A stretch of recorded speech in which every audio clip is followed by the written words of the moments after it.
What up, y'all? We back. Another video. Today, I'm on Urban Dictionary. It's a fucking retarded website. This is a retarded website. Fucking first thing I see. Penor. Elite word for penis. It's amazing. Let me go to another random word.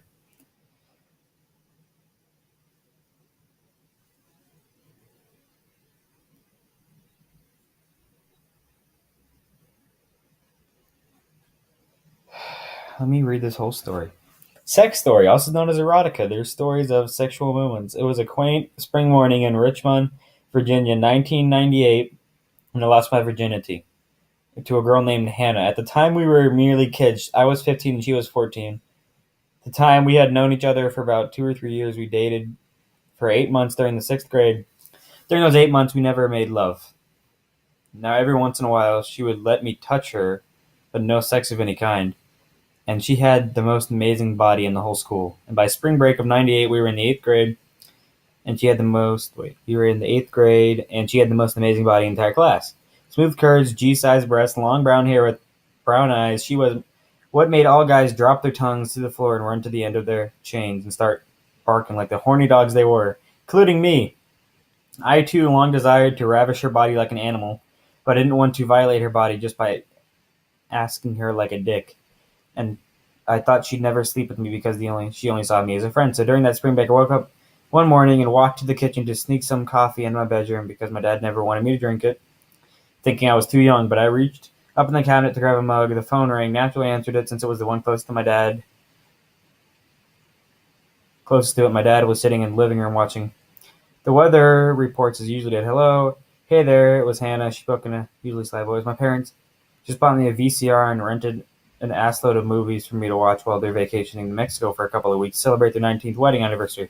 I was wondering if you wanted to spend the night and watch a few with me, she explained. I said, what? I was a bit confused. Why would she want me to spend the night? I just thought it would be fun. Oh, yes, I'll go. It did sound fun. I got nothing to do today. Hold on, let me ask my dad, okay? Set the phone out on the kitchen counter and walked to the living room to find my dad playing at a friend's house. I sat the phone down. Hey, Dad, is it all right if I spend the night over at a friend's house? I asked him. His face slowly turned to me. The fuck? You're a man, for Christ's sake. Men don't have slumber parties. Dad, it's not what you think. It's over at Hannah. Fine, just go, you queer. He interrupted. There was really no point in explaining things to my father. He was just a narrow-minded person. So I walked back into the kitchen and picked up the phone. Yeah, my dad doesn't have a problem with it. My dad doesn't have a problem with it. All right, let's get over here pronto. But it's morning. I was getting a bit confused because she never asked me to come over for a sleepover. B, and something in her voice didn't sound normal. She seemed like she was a little sort of flirty, but I didn't believe it, so I just shrugged it off. So, we'll still have some fun. She giggled. Fine, I'll be there in an hour. Shrugged and hung up. Went to the bathroom. Shit, shower, and shampoo. They had 3 S's, as my dad always put it. I then packed my book bag I used for school and walked out the door. Hannah and I both lived way out west of the outskirts of Richmond, and we lived about a mile away from each other, so I just rode my old bike to her place, and it only took like 20 minutes to get there. Her home was rather large and elegant. Her father owned a hospital in Petersburg and it could afford the American dream for his and his family. He was located in the boonies, which, with only the common rolling hills of Virginia that surrounded her freakishly huge house. Upon my arrival, I found her sitting on her front porch, resting her head on her hand and crossing her legs and smiling in a me way that she never had before, not even when we were going out. It was very warm but very seductive smile. What she dealt stood out was she was wearing a black bikini. I was on the verge of getting a hard on. Glided my bike under her front yard and just let it drop to the ground when I got off. Just like most guys do. Without saying a word, Hannah got up and walked over me and hugged me, but she did it in an immediate fashion. I can't say that word. Her hands crept across my hips and slowly up my back and gradually pressed her large breast against my cheek. When I felt my dick getting harder by the second, I was beginning to get a little suspicious, but kept putting it off. And in her sly tone, she said, hey, I replied. She held on for another 10 long and awkward seconds, and my dick just kept getting harder and harder, and my heart was pounding and racing. It may have been awkward, but it was still hot as hell. Come inside, I got something to show you, she spoke softly. She led me in her house. It was a bit of dark, with a few boxes of full videos and the new VCR beneath the TV. She continued leading the way. I began to smell the scent of a fresh paint job and a brand new drywall, along with other scents that signaled previous construction. Finally, she spoke in a normal tone. So my dad put in an extension to the house so we could have this. She opened the door and flipped up the light, and into the new room was her father's personal indoor swimming pool. He later found out that Hannah had stolen the key to the pool. She looked over her shoulder at me with a seduced smile again. So you brought me down here just so we can swim all day? I got out at 10 o'clock in the morning to swim. Are you fucking kidding me? She turned her head around and faced me, and she whispered something. It took me a while to realize what she whispered. But what she whispered was not yet. But I thought she was just joking. But it never left my mind. She began walking along the edge of the pool, and I watched her beautiful hips and ass sway with the rhythm of her footsteps. It made my heart sing, so naturally I followed her, as if I were under a spell, and I couldn't help myself but to be near her. She stopped and faced the pool and looked back over her shoulder and leaned towards the pool and fell in. Since you didn't tell me anything about swimming, I didn't bring my trunks. Hannah responded quietly. It's okay. Let's see that switch over there. Turn it off. She was speaking to the light switch. Without any slight, I brought to the disobedience. Slight thought of disobedience. I told her what to do. I did what she told me to do. The room was pitch black. Great. I can't see. I began inching my way towards the pool when I heard Hannah fling something wet in front of me. Bent down to where I heard it land, and it was to find out it was her bikini.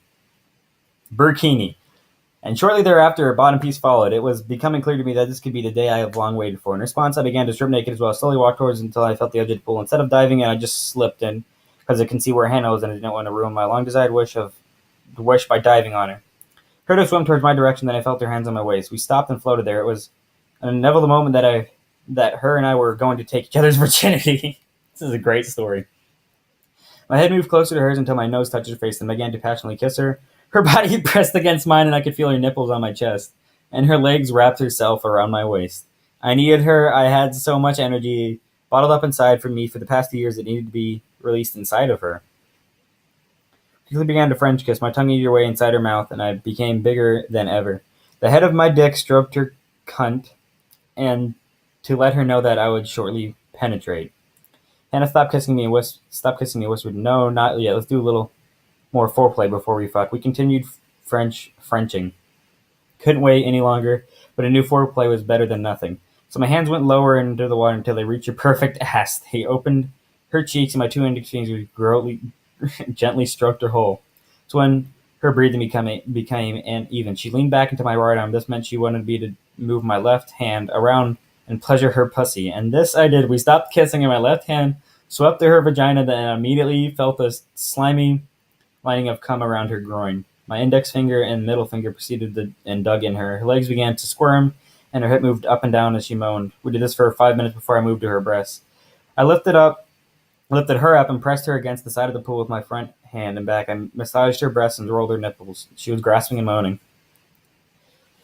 After 5 minutes, she told me she was ready. I turned her body around and leveled my shaft, steadily made my first thrust into her. It was magic. I never felt anything so intense for a girl as I did that moment. She sounded a little exhale. Are you all right? It's never been better. I heard her breathe. I gave her another kiss on the lips and continued pumping her.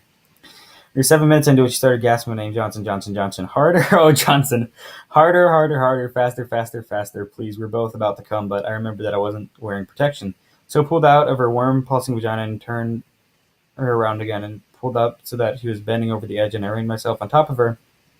Both legs still in the water, and I whispered onto her, "This may hurt a bit, but I love you so much that I'm going to start off slowly. I love you too."